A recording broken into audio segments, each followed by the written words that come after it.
My grandpa, Jack Wolf, had 262 acres of beautiful land in the Appalachian Foothills. It was rolling land with streams, creeks, pines, hollows, and bottomland backed up to a river known as the Devil's Elbow. Grandpa Jack was a big 6'4", no-nonsense Marine who served in World War II. His family was from Germany, and he was none too happy about the Germans trying to take over the world. Grandma Esther Barnes, Fawn, was a Cherokee Indian whose family grew up in the area and had sold the land to Grandpa Jack on the promise he would never sell it or develop it.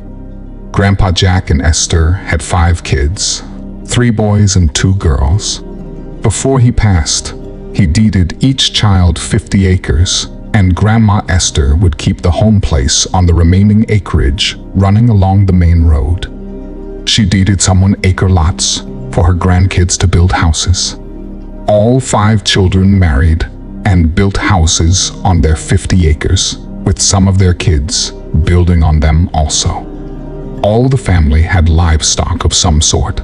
Uncle Roger and Aunt Doris's property adjoined, so Uncle Jim and Roger were partners in the cattle business. All told, there were 18 of us first cousins. 10 of them still lived there, including my oldest cousin, Sally. She lived in Grandma's house and took care of her until she died. She was a spinster and never dated much, but she could handle a gun and a horse as good as any man. Her fiancé was blown up by an IED in Iraq. She had become bitter and very independent. So, we were called the Wolf Pack because there were so damn many of us. Many of the boys, including me, grew up hunting, fishing, and playing sports in school. Several joined the military, including me and my younger brother Max, who died when his Black Hawk was shot down in Iraq. I remember how Grandpa Jack never talked much about World War II until about a year before his death. My dad, Charles, Grandpa's second oldest, served 20 years as a Huey pilot and was in Vietnam. He refused to talk about Max because he felt responsible for encouraging him to be a helicopter pilot. When Grandpa Jack would open up about things, I was usually there to listen intently to any story he told. I was also close to my Grandma Esther's brother, Will, also known as Chief, who also talked about his service in Korea. By the way, my name is Chuck Wolf, and I'm an Army Ranger who served 2 tours in Afghanistan. I'm on my way home to experience a totally different kind of war.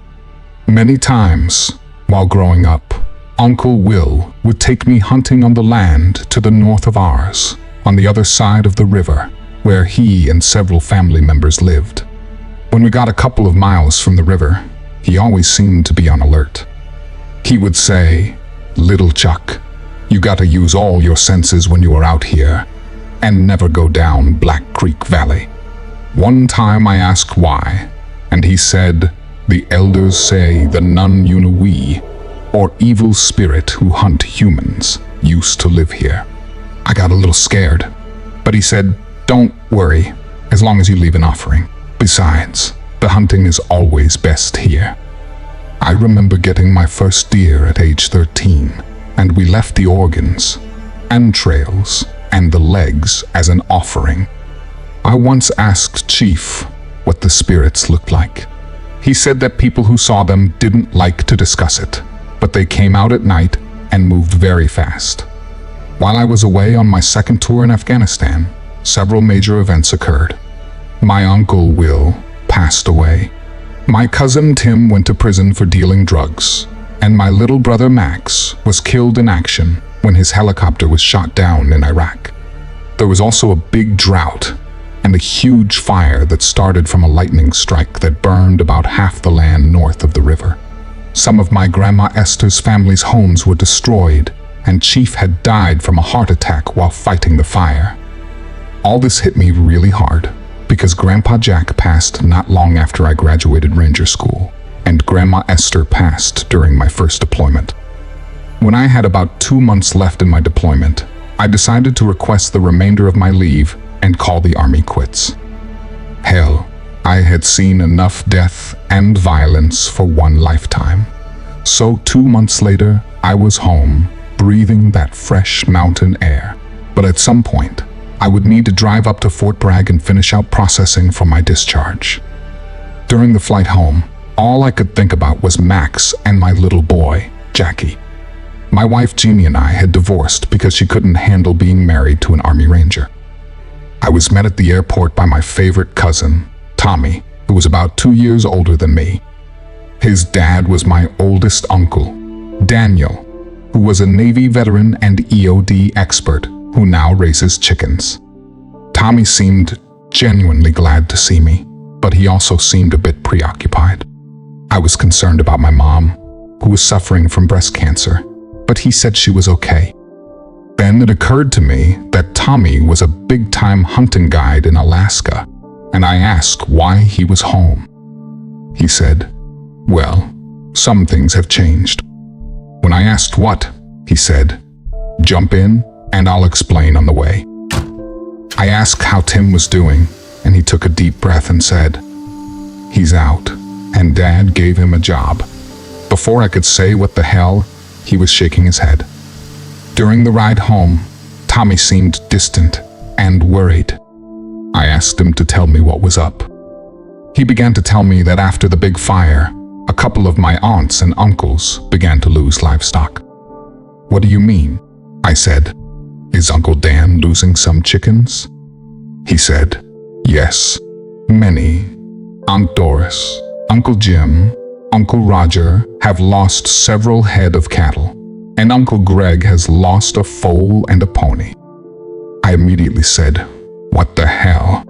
It must be a pack of coyotes or bears, and we'll go hunt those bastards down." He looked over at me and said, "It ain't bears, and whatever it is, it's slaughtering coyotes also."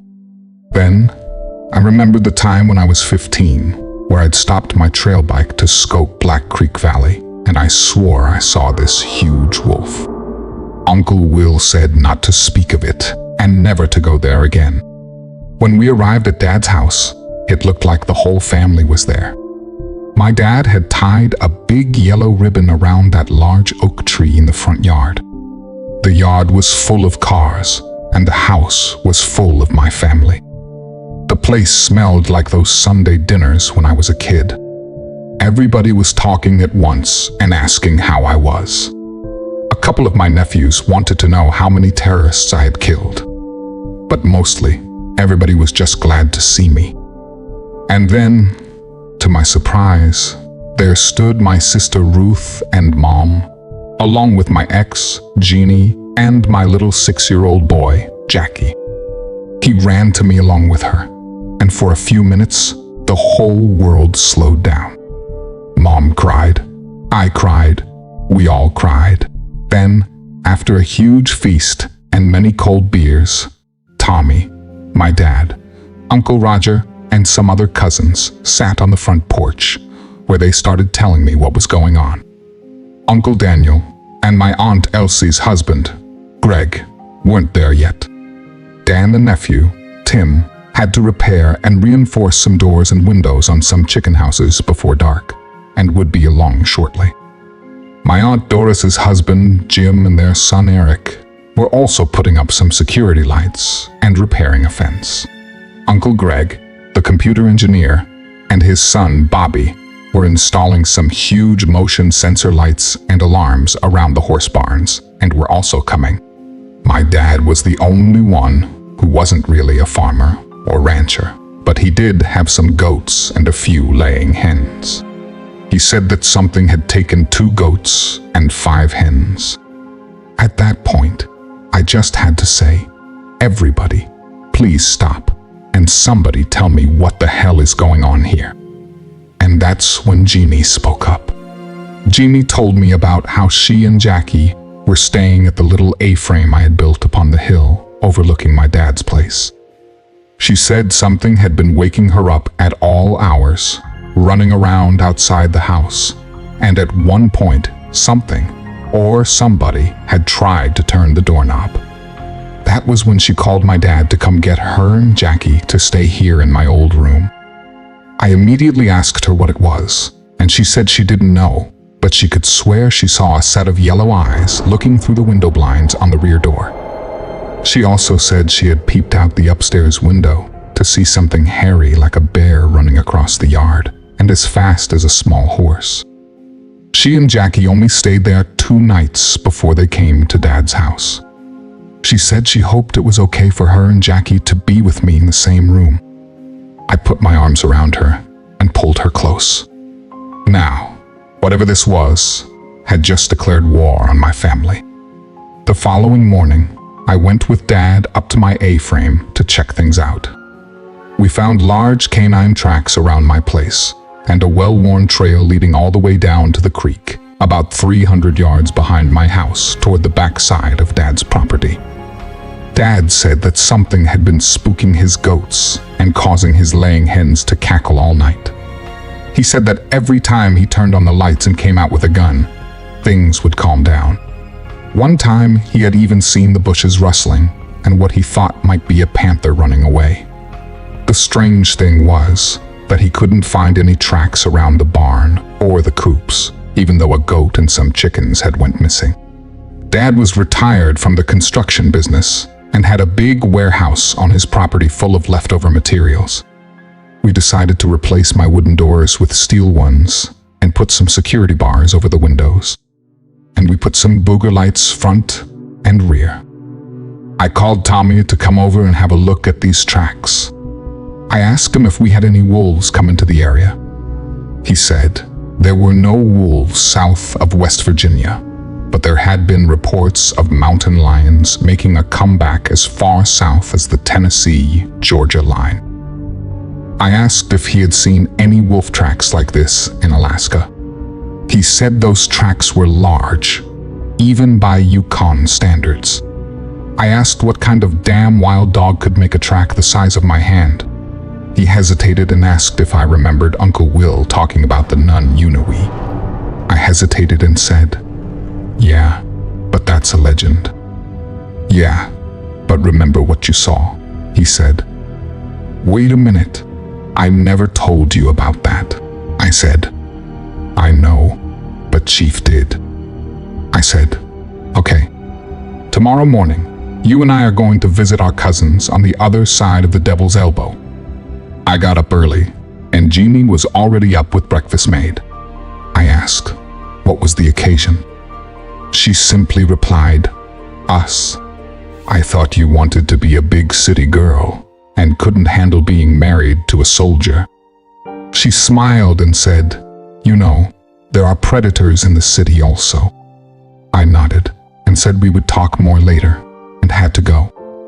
Tommy arrived, and we were off in his F-250 monster truck to visit Little Thunder, my Uncle Will's son. He got that name due to continually dragging the muffler off his dad's old truck on logging roads. After crossing the old covered bridge over the river, a lot of memories started coming back to me. It was as if nothing had changed in the 8 years since I had last been here. Then we rounded that long, winding curve by the cornfields, and it looked like a totally different place.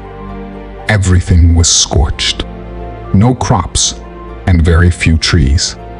Familiar houses were gone, and FEMA mobile homes sat where my grandma's people used to. They no longer had livestock. Not one pig or cow. Not even a chicken.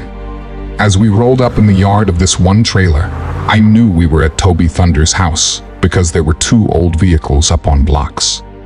Before we could turn off the car or open the door, here came Toby out the door, barefoot with jeans and that old sleeveless denim jacket with all the feathers and beads. He ran out saying, "Osio Ozda Datsalihi. Hello, welcome cousins. We have to hurry. The elders are waiting on us." Before I could say, "I didn't call anybody," Tommy was also saying, "How did you know we were coming?" He said, "The elders have been saying a great hunter and a great warrior will come. So, We began the bumpy ride up the old trail to the lodge. With no trees or vegetation to prevent erosion, the road was bumpy and washed out. It reminded me of some of the bombed-out shitholes over in the sandbox. When we finally made it to the top of the mountain, all that was standing was the old concrete block building that used to be the restrooms. They were using it as the lodge, with a porta potty outside. Toby led us into the entrance, and there sat the remaining 7 oldest of my grandma's people. The eldest was my mom's first cousin, Jake Barnes, nickname Standing Bear. He stood and loudly announced, "Welcome, great hunter and warrior. The fathers said you would come. Please sit." By now, Tommy and I are scratching our heads with an obvious what the fuck look on our faces. "Close the door, little thunder, and sit with us also," Jake said. Standing Bear was my Grandma Esther's first cousin from her youngest Uncle Ben. He began telling us that the Great Fire had destroyed many resources and game in our area, and now our animals, and even we, had become a food source for the Oolonga, Doglala, Long Dog, with knife teeth. And because the Kekle Kudle, Sasquatch, had also left, the wolves no longer feared anything. He said that we must make a plan to hunt them where they live. But first, we must lure them into the open so we can attack them. We will need the wolf pack to fight these giant wolves, just as Big Jack and the Cree men once did. You must go see the Old One, who knows them the best. Then Standing Bear stood and announced that it was time for the elders to lock themselves into chant and pray all night to the Great Spirits. He directed Toby to take us to meet our spirit guide. My mind was racing with disbelief. I noticed how Tommy sat there, nodding his head in agreement with everything. I started rattling off questions like, how big are they? How many are there? Do they hunt alone or in groups? Do they live in caves? And just how freaking big do they get? Tommy told me to chill out and we would get answers. Toby laughed and said his dad always said that Tommy was more Cherokee than him when it came to this Great Spirit stuff. Standing Bear had said, the Old One will tell you what to do. I'm thinking, what Old One? And is this Big Jack, my Grandpa Jack? As we drove out, Toby told us that the Department of Game and Fish had several game wardens in the area due to reports and complaints about these wolves, and that one of the officers was missing, and a search was on. I asked Toby if he knew anybody that had seen or maybe killed one of these things. He said, maybe. Turn left at the bottom of the trail. We're going to see Old White Feather.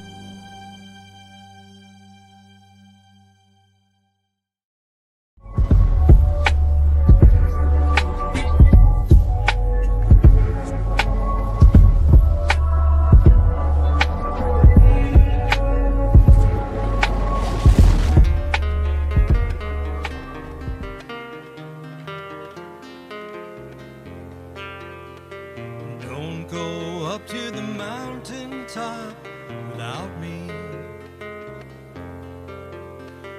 Don't go up to the mountain top without me. Don't go up there alone. Crazy people will get in stone. Don't go up to the mountain top without me. We drove for what seemed like an hour on an even worse road than we had been on, until we came to this old shack by a creek. And there, rocking on the front porch, was an old, leather-faced man called White Feather. Toby said he was a Cree Indian who had settled here before the land had been completely divided up and was supposed to be over 100 years old. We walked up to the porch, and Toby started to introduce us. But before he could finish his sentence, White Feather said, I know these Aniga. slur for white man. But since they are half-breeds, I'll talk to them. White Feather rocked slowly, with an old double-barrel rabbit-eared 12-gauge across his lap. I looked him in the eye and said, "Sir, you owe us an apology. We're not half-breeds, we're quarter-breeds." He cracked an almost toothless smile and motioned for us to sit. He said, "So you're here to ask about those evil walking wolf sons of bitches?" I looked at Tommy, wondering how he knew, but I said yes, we are. He began to tell us that they had been around since the beginning, but weren't always this damn big. He said that his people believed that the government had done experiments to make them bigger and meaner. They have stayed far away from us because we shared land with the hairy men who they feared. But now that the hairy men are no longer here as a deterrent, they are afraid of nothing. But I know you have many questions. The first thing I will tell you is this: to understand monsters, you must hunt them. To hunt monsters, you must understand them. How big are they? Where do they stay? How do you track them? How do you kill them? He responded, "The big ones get over 8 feet tall, and they can weigh up to 500 or 600 pounds. They can run as fast as a horse on all fours. They prefer deer and wild boar, but will eat anything, even us. They have huge, thick heads, but a high-powered, big bore rifle can kill them. They have a thick chest and back, but their sides are vulnerable. They love to open them big mouths and show their teeth. When they smile at you, put a load of double-aught buckshot right down their throat. If you can take out a knee on their rear legs, you will cripple it permanently. This can cause a big distraction because it will howl in terrible pain, and the others know they have to kill it. But most of all, they fear fire, and that's why people see them in water, along with trying to catch fish. During the fires, they ran to water, and when they are in water, especially above their waist, they are slow and clumsy." He pulled out a canvas bag and showed us a huge dog skull. "This son of a bitch was in my creek one morning." I gasped at the size of it. They live in caves or burrow into brush-covered hillsides at the bottom of hollows, under a thick canopy and trees. They are hard to track because they can run so fast and jump so high and far. My father said they would jump over the teepees just to show how they could rip off the top with their long claws. They can smell blood a mile or more away. But what they cannot resist is the smell of organs like a heart or liver with fresh, warm blood. Their sense of smell can also be used against them by mixing the juice from hot peppers to squirt in their eyes and nose. A very high-pitched sound or whistle annoys them. My ancestors modified a flute to call them in and hurt their ears at close range. But always remember, they will know you are there, long before you know they are there, and they are far smarter than any dog or wolf. You must learn how they think and learn their travel patterns, just as your grandfather Grey Wolf did. "You mean Grandpa Jack?" I said. Then, our phones started blowing up. We had almost no cell service there, but the text said to get home ASAP. We thanked White Feather, and he told us, "May the Great Spirit Wolf follow you." As we got closer to Toby's house, we were able to call our folks. One of Aunt Elsie and Uncle Greg's prize horses had been attacked, and the veterinarian was there. Aunt Doris and Uncle Jim had lost another cow, and worst of all, their dog Spike had been killed.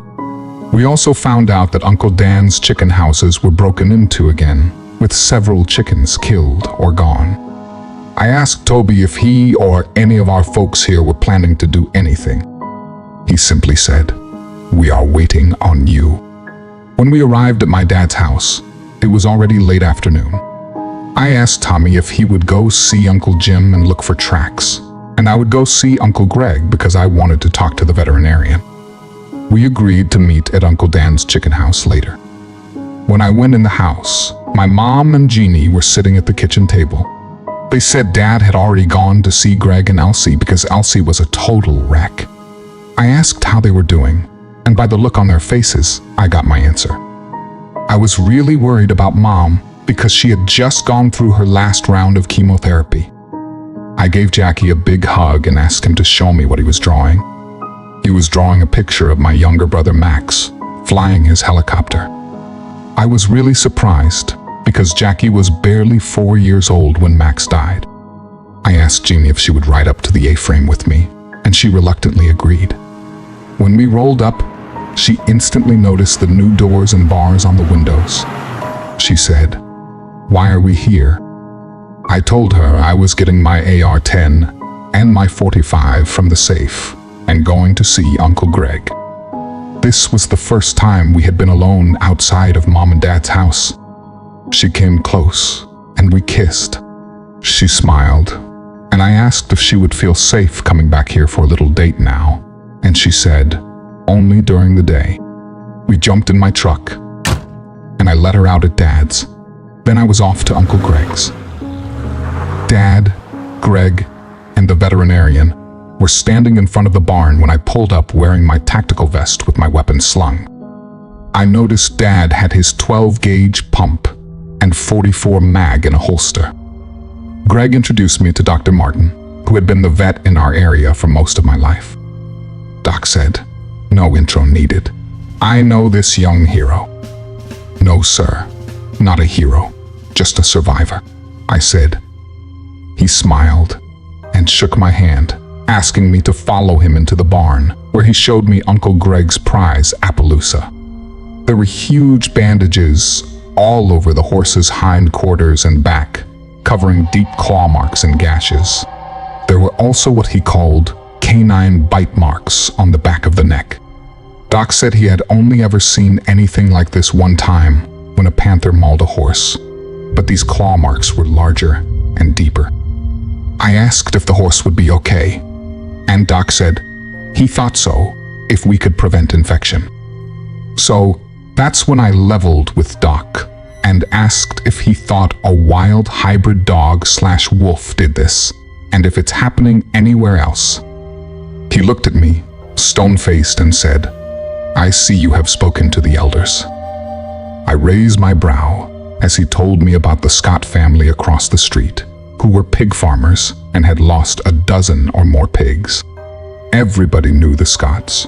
They had about 300 acres where they grew corn, watermelons, beans, and all kinds of produce in addition to a small pig farm.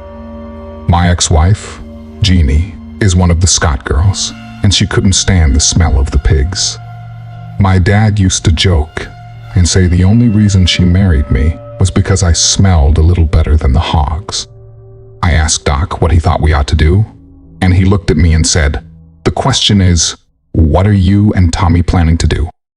"First, I want Dad and I to go look for tracks," I said, and told him that Tommy was over at Uncle Dan's.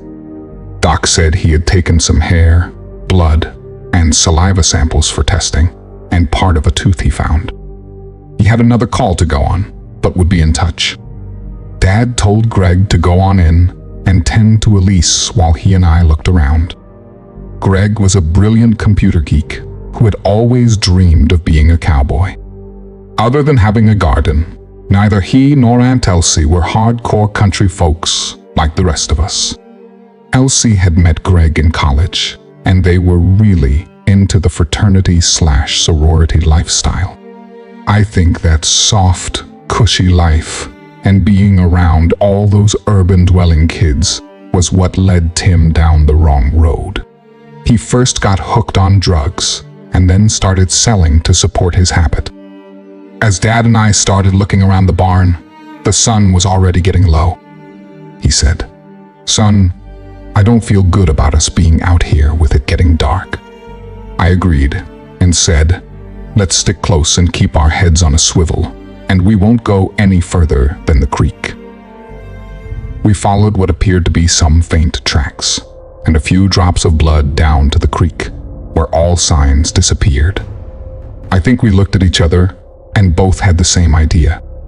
He said that the Viet Cong used to loop a rope over a tree branch on the other side of a creek and swing across so there would be no muddy footprints. "There ain't no ropes here, so let's get wet," I said. We cautiously crossed the creek, and on the other side, we found tracks where something had landed hard and left the biggest freaking dog or wolf tracks I ever saw in my life. That was about a 30-foot jump, and the tracks faded as they led up into the thicket. I pulled out my cell and took the best pictures I could. And Dad said, "I'm uneasy. Let's book it." On the way out, I suggested we meet up with Tommy at Uncle Dan's to see what he had found. When we arrived at Dan's place, it was almost dark, but there stood Tommy, Dan, and Tim. Something had ripped through a window and helped itself to about a dozen or more chickens. Tommy said he and Uncle Dan had followed some partial tracks and feathers about 100 yards into the tree line, where it looked like a grand chicken feast had occurred. Tim had stayed behind to nail up plywood over the windows. "Hey Tim, how's it going?" I said. He was obviously a little shaken. He told me about how he had only had to serve 6 months of his sentence, and the Department of Corrections paroled him for being a model prisoner. He was ashamed of what he had done and bringing shame to the family. I told him that if it wasn't for second chances, none of us would be here. He smiled and gave me a big hug. I think he thought I had judged or condemned him. I asked Dad if he was still current with his pilot's license, and he said yes. I suggested we rent that old Cub he used to take Max and I up in. "What's on your mind?" he said. "Recon," I said, and we agreed to head out to the airport first thing in the morning. That night, Mom, Dad, Jeannie, and I spent some good time talking while Jackie played. Mom said she felt so much better with me home, along with Jackie and Jeannie in the house. I asked if the cancer was in remission, and she said we would know tomorrow. She asked how Jeannie and I were doing, and I told her that we were happy to be sharing time together with Jackie. She looked over at Jeannie and reminded her that she was always like another daughter to her. They hugged and began to chat because Jeannie would drive Mom to her doctor appointment tomorrow, and Jackie would spend the day with Jeannie's parents across the road. I said, "Dad, tomorrow the pack starts getting ready for a hunt." That's when the phone rang, and Sheriff Wills told Dad they had found the mangled body of the missing game warden. He said that an SAR unit was dispatched from Fort Bragg, and they had found the body about halfway down Black Creek Valley. I told Dad I would be calling a friend at Fort Bragg tomorrow. Dad and I arrived at the small county airport at 0800 hours, and there stood old Marvin, the airport manager and owner of a few aircraft stationed there. Marvin gave me a hug and said, "Welcome home." I hadn't seen him since Max's funeral, and he seemed so happy to see us. We briefly chatted about what had been going on, and he said he had initially participated in the air search until all civil aviation aircraft were ordered out of the area by the FAA. He said that 2 Black Hawks and a Chinook had landed here for fuel, and all they would say is that they were asked by the suits to participate in the search. Marvin said he bet the suits were some damn alphabet agency with a secret agenda. "Anyways, you boys flying for pleasure or business?" he said. "A little of both," I said, as he noticed we were both carrying sidearms, and I had a rifle case slung over my shoulder. He then reminded us that discharging a firearm from a civil aviation aircraft was a violation of federal law without the proper permits, and smiled. We both nodded, and he handed us the key. After a quick pre-flight, we were airborne. I always loved flying low and slow over these hills and streams, but the fire had devastated the beautiful scenery. Dad was pilot in command, and I held a topo map in my lap. We rolled in over our family land and made our way from Uncle Greg's over to Dan and Roger's place. Dad had that cub slowed to where the stall warning would occasionally squeak. "Dad, take us over that power line right of way that cuts across Dan and Roger's grazing land," I said. We followed that right of way across the river to where it made a slight turn, skirting Black Creek Valley. "Well, I'll be damned. That right of way dodges Black Creek," Dad said. I agreed, and said that it should have at least cut right through the upper 1/3 of it. I asked if he could take us down low and slow, and fly us NOE back toward the river. We were both trying to look for any clue we could see, when there it was, plain as day, a pile of animal carcasses just before the river. I asked Dad to circle around it as low as possible while I took some bearings, when Dad shouted, Look at that son of a bitch." In the tree line, standing on its hind legs about 50 or 60 feet from the bone pile, was the biggest, blackest dog/wolf I had ever seen. It had to be about 7 or 8 feet tall. I asked him to widen our orbit just long enough for me to aim my rifle. I scoped that ugly son of a bitch, and I put a bullet right where its neck met its chest. It fell instantly, without a sound. I took some pics with my zoom, and asked Dad to take us up higher to look for trails leading off from the bone pile. As we climbed, we started to hear growling and howling over the sound of the propeller and engine noise. By the time we had gained about 200 feet, there were about 5 or 6 more of those things raising hell and climbing trees like they were coming up after us. Dad said, "Son, don't shoot any more of those damn things. I got a bad feeling about this. Let's get the hell out of here." After the adrenaline slowed down, I noticed some missed texts and calls from Toby Thunder. When I got him on the phone, he was frantic. He said, "Get here quick. Something killed the elders." As I hung up and told Dad, I noticed he was flying due north, throttle to the firewall, away from the spot. "What the fuck?" I said. He said he was using an old trick to lead the enemy away so they wouldn't follow us back. I was damn glad my dad was pilot in command. After about a 15-minute detour, we landed back at the airport, where Marvin told us that something big had happened north of the Devil's Elbow. We didn't mention what had just happened to us. After we got into Dad's truck, he saw 3 missed calls from Uncle Dan, Uncle Roger, and Sheriff Wills. I also had a missed call from Tommy.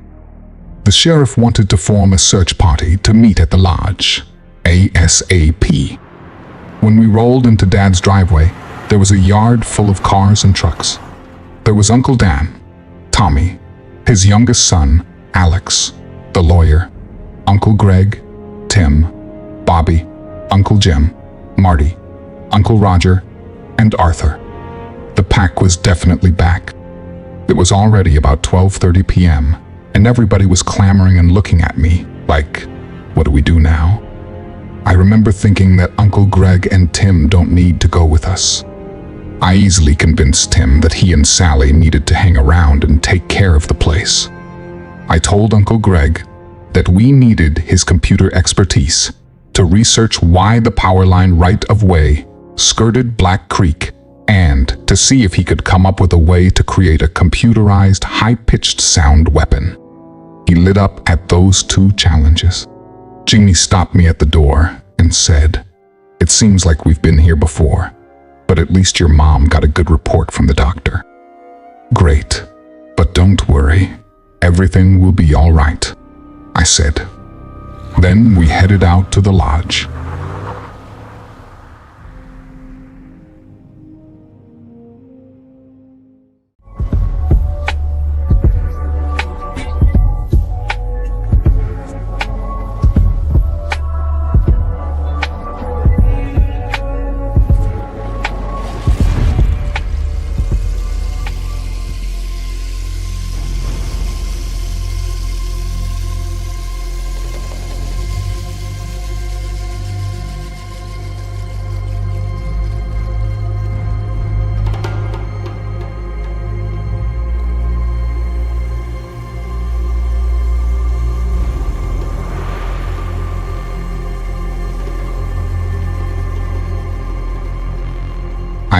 Tommy if he would drive. And I wanted Bobby, who had been an Army MP, and Alex to ride with us, because I felt we might meet a lawyer who was also a hell of a hunter. I briefed them on everything that had happened over the last couple of days, and neither one believed me. Tommy was stone cold silent while I explained it again. I got on the phone with my former top sergeant, Clinton Beck, at Fort Bragg. I asked him if he could step out and get on a secure line. He called me back on his cell using an encrypted phone app. I told him about everything that had happened, and he said, "You are about to step in shit." He went on to say that over the past 3 days, it had been alphabet soup around there with black helicopters, men in black, and the whole 9 yards. I told him there wasn't any turning back for me now because these things were terrorizing my folks. I asked if he could find out anything that he could share, and I would owe him big time. He said, "Roger that," and hung up. Tommy looked over at me and said, "You have marked yourself by killing that thing." Before I could speak, he told us about the Alaskan legends of those who kill the skinwalker and bring a curse on them. This was a fucking big hybrid dog/wolf, not some damn supernatural legend, I said. He said that these creatures exist in Alaska also, and once they have your scent, they can find you. As we rolled up to the lodge, there was a state helicopter overhead. The sheriff and some other elders met us. I asked where Toby was, and they said he was leading one of the search teams. Sheriff Carl Wills and my dad were good friends. My dad said, "Carl, give it to us straight." He said that sometime past midnight, something or several somethings had torn through the lodge like a whirlwind, and only one elder was alive. It was Ed Hill, and he wasn't doing so well due to massive blood loss. The sheriff showed us claw marks and huge canine tracks all around the lodge, and drag marks mixed with blood and mud. Just as he asked if we could divide into 2 teams, gunfire erupted, followed by distant screams. We got a bearing on where it came from, and I suggested we split up and flank that trail. The sheriff got on the radio with the 2 teams close to the one that made contact, telling them we were inbound and to watch out for us and not shoot. Within about a minute, the shots and screams had stopped. Toby came on the radio and said, "I got one, but I'm hurt bad." About that time, more shots rang out, and you could hear howls and screams. I started shouting at everybody to slow down and get their heads on a swivel. I also got on the radio and repeated it. We were moving along at a trot and could hear guttural sounds and men calling out for help. About that time, I caught movement in my peripheral and called out, "Contact left." Tommy knelt down and put a .450 Marlin round right into a big gray fucking monster, knocking it down. To my rear, I heard a scream, and one of the Cherokee volunteers near Cousin Bobby was on the ground with this thing slashing at him. Bobby started pumping 12-gauge slugs into it, and it leapt toward him. Tommy's .450 cracked off another round, and that wolf went down also. Something told me to look right, and here came another one charging toward me from about 60 feet. A split second before I started firing, Cousin Alex started peppering it with buckshot. It turned toward him, and I remembered what White Feather said. I put several rounds into its side where the ribs were exposed. It went down howling in pain, and I screamed at Alex to pump shots into its knees. I got on the radio and called for a medevac when Dad came on and said, "They had found Toby wounded with one dead monster." When I found Dad, he said that one of those things charged Uncle Dan, and they both started firing, but it was on top of Dan before they could think twice. Uncle Jim put a couple of .30-06 rounds into its side before putting one last round into the base of its skull. The chopper pilot came overhead and reported that those things were scattering to the east in the direction of Black Creek. He said the bodies of the elders were about 300 yards down the hill from our position. Uncle Jim was scratched up and bruised, but otherwise okay. The volunteers in our group would need a bunch of stitches and surgery, but we were able to stabilize them. Toby's team wasn't so lucky. He had severe lacerations and a broken arm. He emptied both barrels of double-buck shot into that thing's mouth, but one jumped him from behind. He managed to pull Uncle Bill's old .45 long Colt and get off a round, but it damn near severed his left arm. Our cousin Hawk started emptying his .30 into that thing, but it jumped on top of him and started slashing.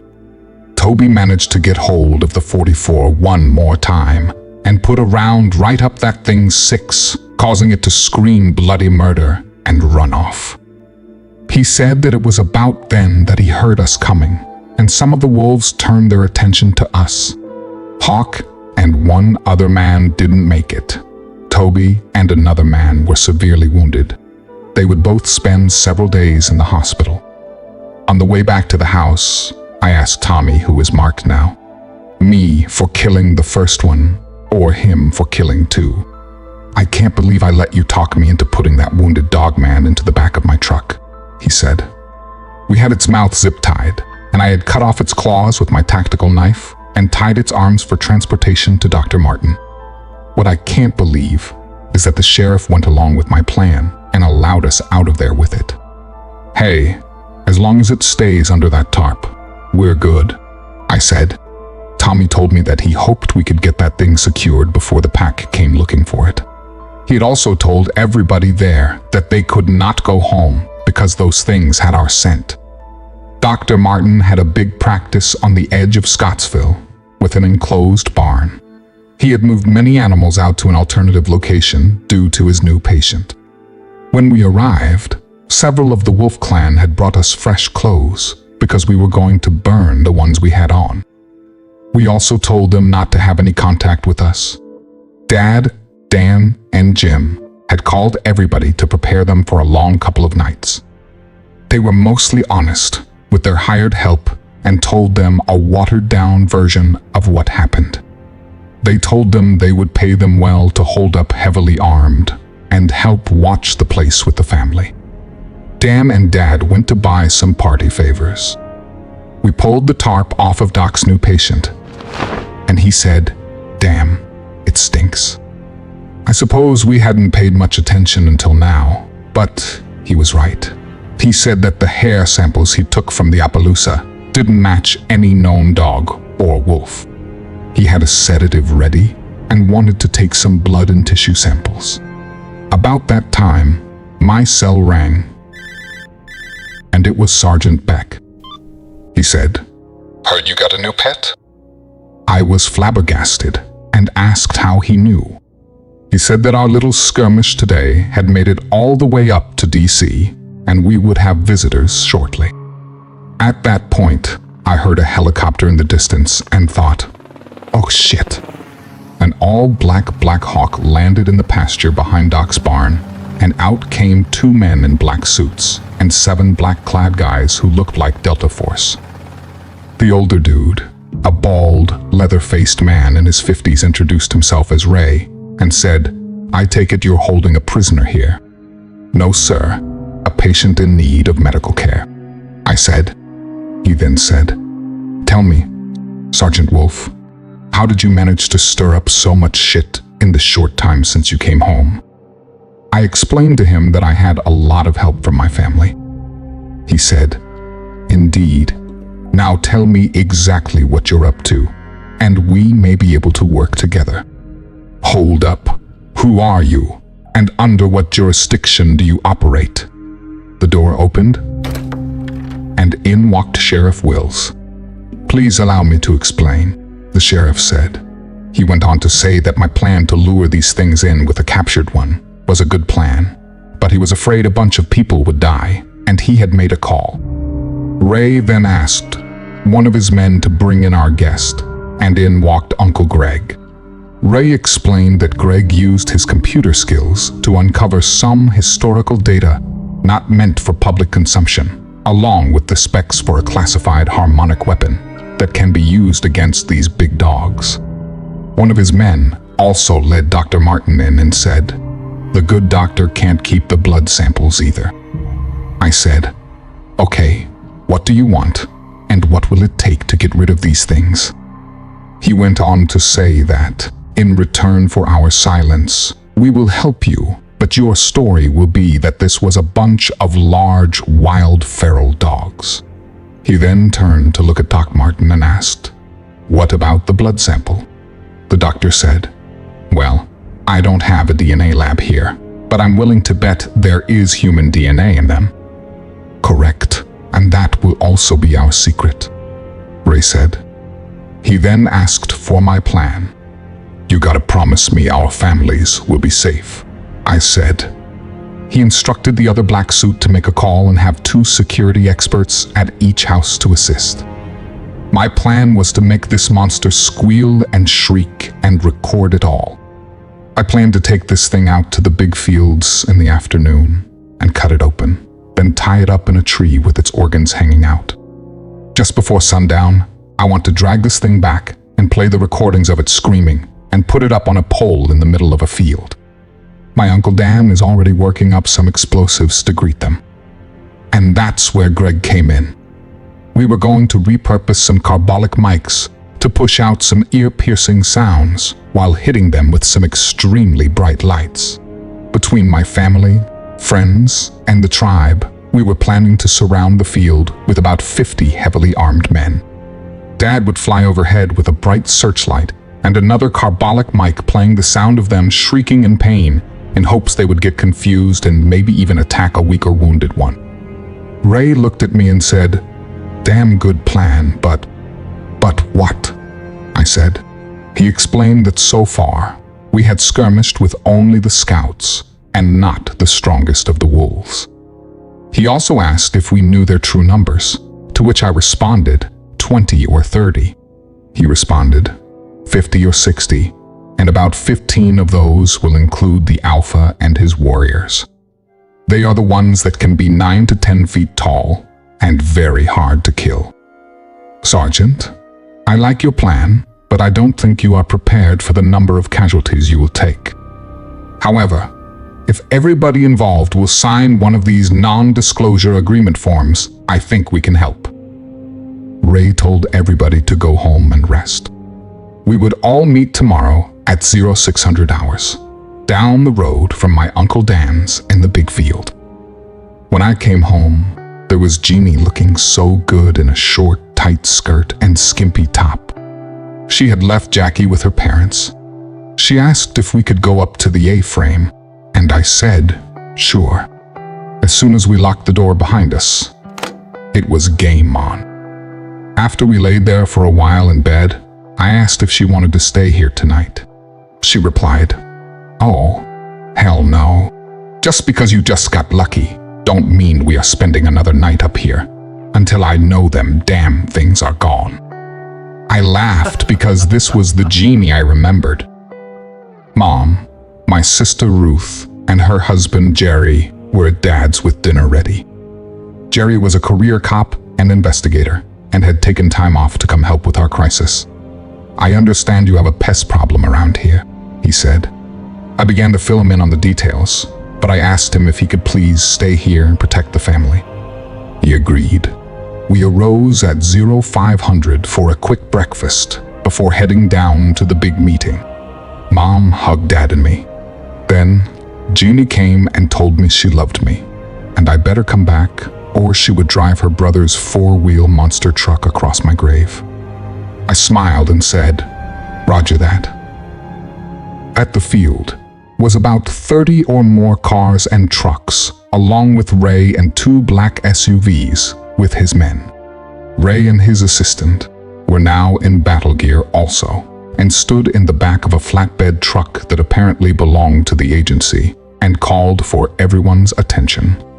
He said that he couldn't give any specific details about these large wild hybrid dogs, but that the agency he worked for was tasked with managing them. He thanked us for coming and explained that these animals had gotten out of control, and his agency needed help to eradicate them. He also explained that every single volunteer would be given 1,000 cash for 1 day's work, but must sign a non-disclosure statement under penalty of federal law. He advised everyone that it would be dangerous, but Chuck here has a plan, and we are going to provide some extra equipment, manpower, and firepower. Ray gathered everybody around the truck and had his assistant yank the tarp off a cage that held the Dogman I had shot. Look closely. Yes, they are big and scary, but they bleed and die just like any animal. My stomach sank because I knew he was giving a pep talk to some people who were going to die this night. He advised that his men would break us up into even groups and not to worry because 2 or 3 of his men would be with them, and explain exactly what they should do to win this fight. I asked Ray why we couldn't call in the troops from Bragg. He said that the military absolutely could not get involved in this, and that it was a civilian agency matter only. He also added that his helicopter would be available after sunset with a crew of 5, 2-door gunners, rockets, and a special weapon. I told him, that sounded great, but couldn't we at least request a ranger platoon and a couple of Apaches? He again said, absolutely no military, but at least you and your dad won't have to shoot a rifle from a cub. Before I could speak, he asked if I would like to see the satellite video sometime. I walked off and proclaimed aloud, well, just fuck me. He then told his assistant to brief Tommy and I on the first step of the plan while his men prepared our volunteers.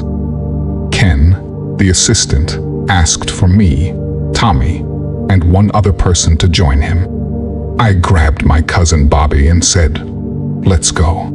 As we covered the big cage with a tarp, I noticed what looked like either a large fan or an airplane propeller. When I asked Ken about it, he said, oh, that's just ventilation. So, we were off for the 30 to 40-minute drive to the big field against the Devil's Elbow. Ken asked me to locate the spot on the GPS directly across the river from Black Creek Valley. When we arrived, it was almost 1,300 hours. We jumped out, and Ken told us that we were going to make this puppy bleed and scream. There was a hoist on back of the truck that we tied to a strong rope. The other end of the rope was then tied around the Dogman's feet. Ken positioned us facing out for what I assumed would be a quick getaway. He pulled the tarp off to reveal one of those swamp airboat motors. He handed Tommy and Bobby some field glasses and told them to keep their eyes on the tree line. I helped him hoist that stinking son of a bitch, and we all put on headsets. Then we started the motor, blowing the scent directly toward Black Creek. Ken began to torture this thing by sticking an oversized cattle prod to its testicles. This is no lie. The screeching and howls were drowning out the sound of the airplane motor. For a moment, I felt bad about this and said, hey Ken, should we do this? He responded, that's how your grandpa and the Cree warriors did it. I was speechless. I walked over to Tommy and told him what had just transpired. He replied, oh, yeah, that's the legend. I shook my head and said, why doesn't anybody ever tell me this shit? I said, listen, I have a bad feeling about all this. I'm gonna text Sergeant Beck at Bragg. I sent him an encrypted message in code saying, Suits recruiting farmers for deadly livestock roundup, blood moon harvest expected. I was sure he could figure out what the livestock was, and that the full moon would be up around 2000 hours. By then, it was about 4:30, and the sun was getting low. Ken called me back over and informed me that satellite imagery showed movement in Black Creek Valley, and it was time to start dragging our pet back to the target area.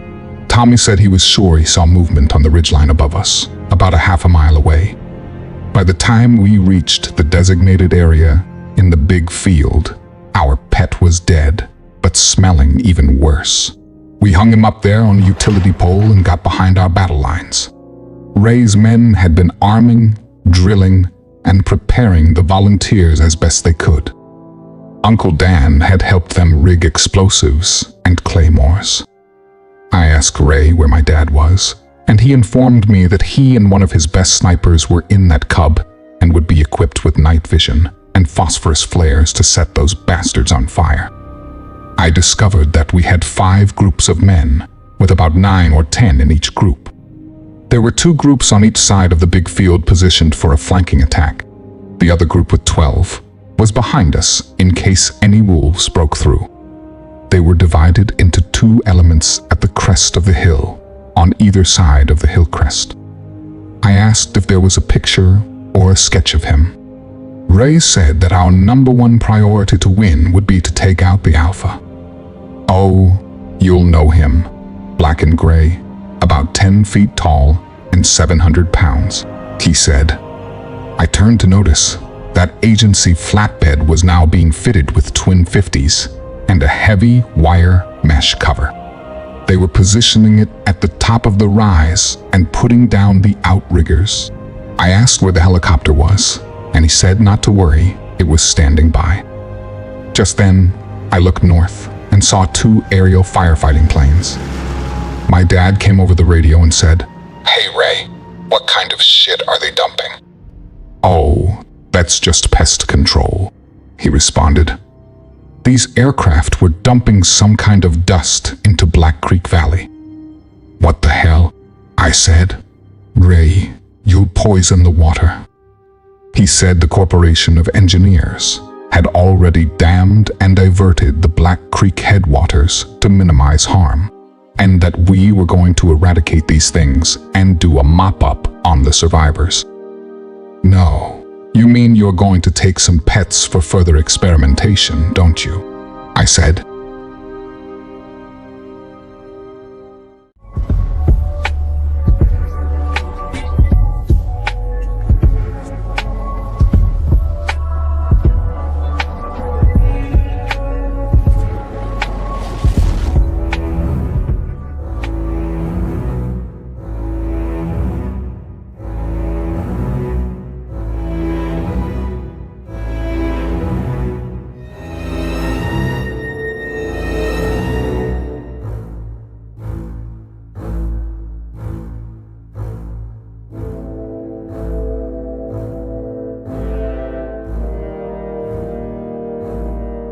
As dark approached, we could hear some chants and short round of drums.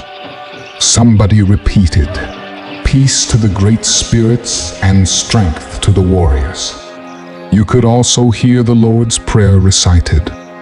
Ray had climbed behind the 50 caliber and came on the radio to say knock it off.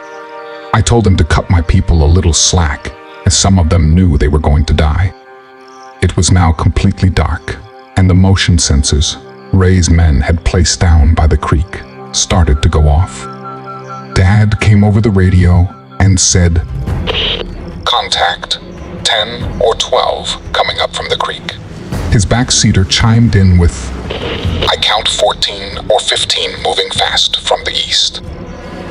It was then that you could hear his rifle cracking off rounds. And some howls also. Ken was monitoring events from an infrared drone overhead and said, "Groups 1 and 2 open fire, on my mark." He detonated a series of claymores and phosphorus flares, triggering the loudest firefight I had heard since Afghanistan. There was roaring and growling from these things, and then I heard the first human scream. Ray told Tommy and I to take our positions with the 2 elements on the hill crest. He went left, and I went right without even thinking, and we were about to have round 2 with these things. Just as I knelt down and aimed, you could hear more men screaming, and Ray said, "Groups 3 and 4, stand by." He detonated another round of claymores and flares, and more howls thundered up the hill, along with more screams. As groups 3 and 4 commenced fire, Ray got down with that 50 caliber, and I heard Dad shouting, "A third group is advancing." That's when I heard the sound of rotor blades above. The two door gunners laid out and opened up with miniguns, and the roars and howls got even louder. At that time, the screams from groups 3 and 4 could be heard. I shouted, "Stand by for contact," and several blurs appeared about 75 or 80 yards in front of us. I could already hear the sound of Tommy's rifle, and we all opened up. I went full auto and started going for headshots. About that time, we were overrun by 5 or 6 of these things, and people went flying in different directions. I had taken a position at the outside to cover our right flank. I changed mags and opened up on one of these things right in front of me. As it was slashing at a man on the ground, I ripped into its spinal cord, and it went limp. Before I could turn, something hit me broadside, and I lost my rifle and rolled. I pulled my .45 and rolled onto one knee and fired twice, right into this thing's gaping jaws. Its head snapped back, and I double-tapped right into its throat, and it went down. I swirled around to grab my rifle, and one was closing on Tommy from his left flank. I started running, screaming, and firing into its chest. It was on Tommy in a second, and I jumped on its back, shoved the pistol in its ear, and fired.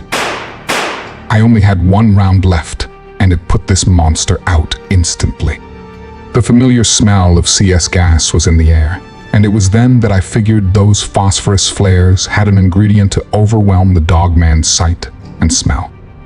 A group of about 5 or 6 men were gathered at my Uncle Roger's, and about that many at Uncle Jim's. They could already hear the hell on earth, less than a half-mile away. They had brought the cattle close to the house. 2 men were in the barn lofts for overwatch. My cousin Sally had left Grandma Esther's house and come to Uncle Dan's with Tim and 4 employees.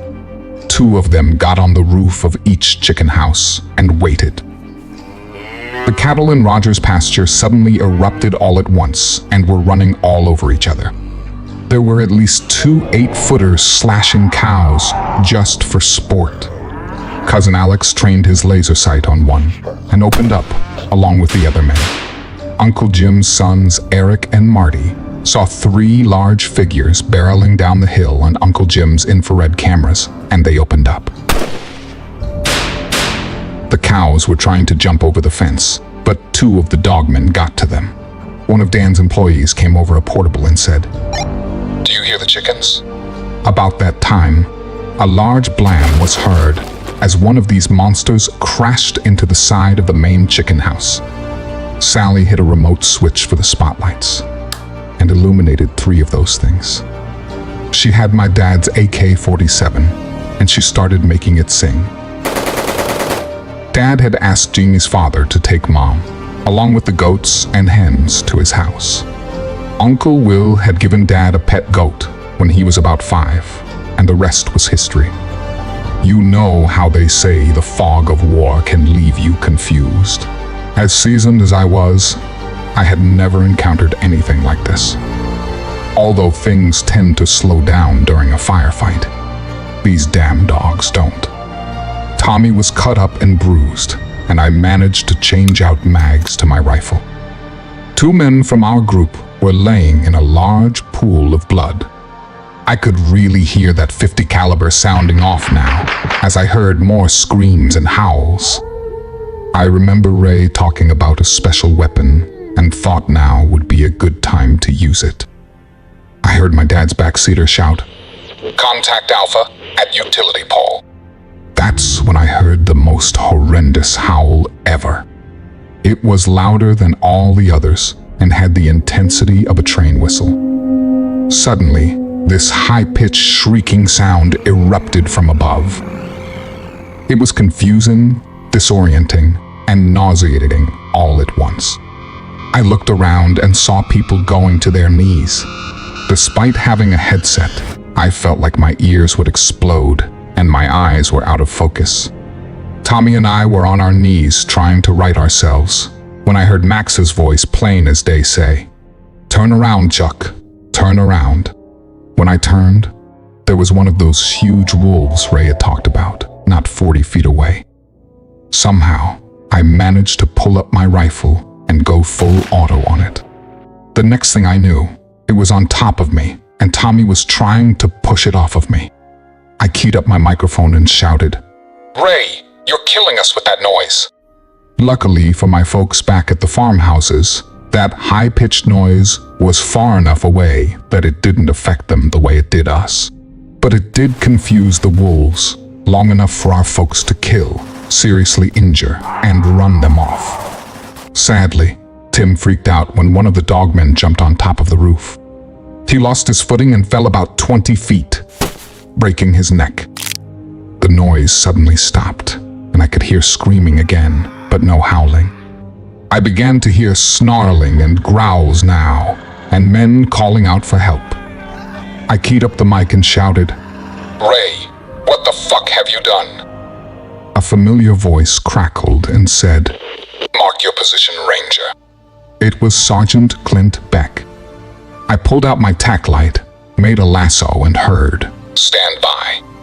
Then I saw the sweetest sight ever as 2 Apache helicopters passed overhead and 4 Black Hawks rolled into a hover. Spotlights were shining, 30mm chain guns were popping, and Rangers were fast roping down all around us. A medic came running up to ask if we were okay. I could hear a voice over his comm say, "This is Mongoose 1, visual on big snakes. Roger, Mongoose, you are cleared hot." The familiar sound of Hydra 70 rockets followed with an unearthly symphony of howls that you could hear over the choppers. Then in comes 2 Chinooks with what looks like hazmat teams. "Looks like Little Wolf killed some big wolves," a voice said. I was so exhausted that I could only reach out my hand. Dad came over the radio to ask if I was okay. I replied, "Oh, rah," he said. He had quite a seat overhead to watch those Apache gunships light up the big wolves as they made a run for it. "Did they get the Alpha?" I asked. He said that somebody had already put him down before the big guns rolled in. Sarge reminded me that I was still a member of the U.S. Army and had not yet officially been discharged. I told him that the last time I thought about that was just before landing at the airport. I heard a voice say, "Outstanding job, Sergeant Wolf." I turned to see Ray all bandaged up with one arm in a sling. "How many casualties we got?" I asked. "Half my men and 10 or 12 of yours," he responded. I hung my head and asked who got the Alpha. "Your Uncle Dan hit that bastard with an incendiary after I lit him up with the .50 caliber, he said. Uncle Dan and Uncle Jim appeared then, and I was so happy to see them. But Dan had just gotten the news about Tim. I remembered how happy Tim was that I didn't judge him. Sergeant Beck told us they had to mop up and go set a perimeter around Black Creek Valley by sunup. I told Ray that if any of his pets ever showed up around here again, I would make it my life's mission to put both arms in a sling. He laughed and said, "By the way, I'll be in contact with you and Tommy with a lucrative offer." We looked at each other and said, "No fucking way." About that time, the EMTs descended upon Tommy and I, and off to the hospital we went. The doctor insisted that Tommy and I stay the night for tests, x-rays, and observation. Tommy had some cracked ribs and needed 20 stitches. I had a big cut on my forehead and needed 4 stitches. I got a call from Sergeant Beck, and the official story about last night would be this. The 82nd Airborne was on a nighttime training mission to a deserted area called Black Creek Valley, about 10 miles north of the cattle land belonging to members of the Wolf family. Neither the Department of Natural Resources nor the Forestry Service felt the need to brief the Army about the roundup of the Dogman pack terrorizing the area. When the pilots and team leaders saw gunfire, and the detonation of some flares. They assumed their objective and landing zone had been changed. Unfortunately, due to underestimating the size and ferocity of the wild dogs and people being in close proximity to simulated munition explosions, several people lost their lives due to accidents and dog attacks. "Well, ain't that some shit?" I said. Sergeant Beck asked me to be sure and come by for lunch when I came over for my discharge. Jeannie and little Jackie came to the hospital to take me home. It felt so good for us to be together. I told Jeannie it might be time to build onto that A-frame. She smiled with tears rolling, kissed my forehead, and then she said, "An A-frame?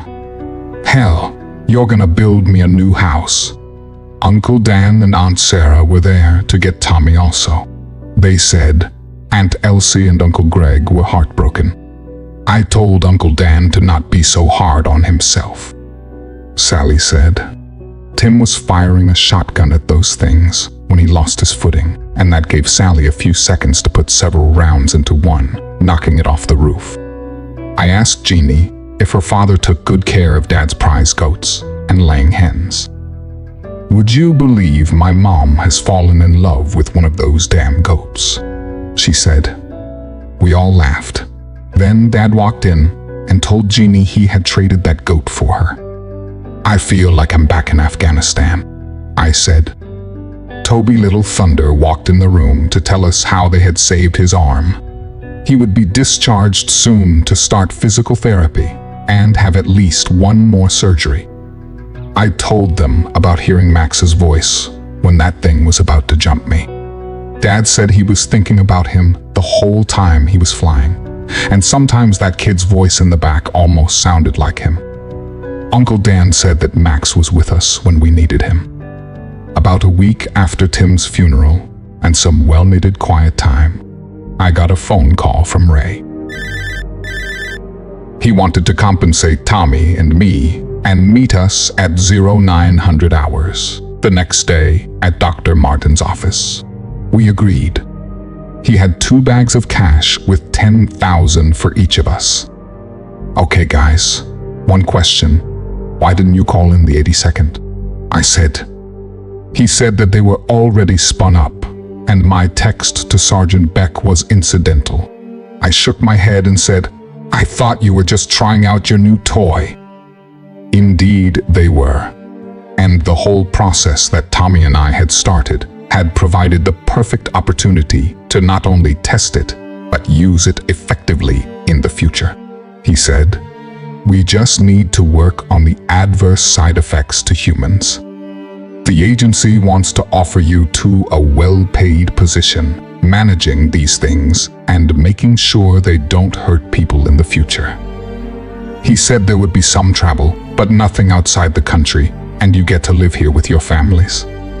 Tommy and I simultaneously asked, "How much?" He wrote a number on a piece of paper and slid it over. Our eyes bugged, and Dr. Martin said, "I'm already on the payroll." "When do we start?" Tommy said. "Whoa now, I'm still in the army and I need to think about this," I said. "You get discharged in 2 weeks. Call me then," Ray said. And then he looked at me and Tommy with a smile and said, "Boys, this kind of work is in your DNA." As Tommy and I started out the door, Ray said there was one more thing he had to tell us. That was, to hunt monsters, you must understand them. To understand monsters, you must hunt them. Tommy and I looked at each other with an aw-shit look and headed home. When I came home, I told Dad about the job offer. He got this real serious look on his face and said, "Son, it's time I told you about what your grandpa Jack really did for a living." If you enjoyed this video, don't forget to like and subscribe to Descent into the Unknown for more terrifying stories.